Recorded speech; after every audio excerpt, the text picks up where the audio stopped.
තියෙනවා.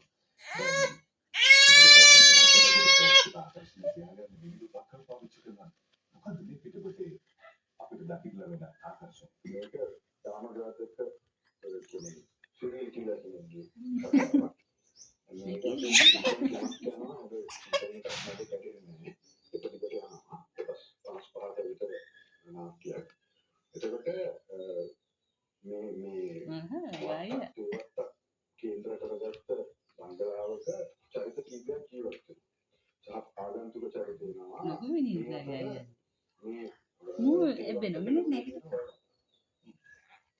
තරුණියන් මාස දෙකකින් දෙකට වගේ තරුණ අතුරු දහන. මේක ඒවත් රාජකාරී කරන එන්න පිටින් දෙන ඔහොම අතුරු දහන යනවා. ඊට පස්සේ මේක ගැන ඉන්වෙස්ටිගේෂන් එක යනවා. නමුත් තැනකදී අන්න කතාව සම්පූර්ණයෙන් යන්නේ නැහැ. මේක හිතා ගන්න බැරි විදිහට මේ වැව තමයි මේ රාෂ්ට්‍රික හමුවේදී ඉන්නේ. මේ අතුරු දහන තරුණියන්ට මොකක්ද වෙන්නේ කියන එක කියන්නේ. ඒක මේකම ජීවත් වෙන චරිත ගොන්නේ එකිනෙකාට ඇඟිල්ල දික් කරනවා. වරින් වර අවස්ථාවක්.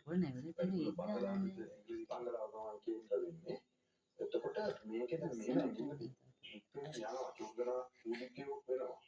නමුත් ඒකෙක්වත් කවිදාසක්. ඒක අභිරහසක් 55 වෙනි කොටසේ තමයි අපිට දැනගන්න වෙන්නේ කවුද කියලා. ජාතකයක්. ඒ තමයි ලේඛ. අද සිතෝබනාරම. ඒ යම් සරල කතා තියෙනවා.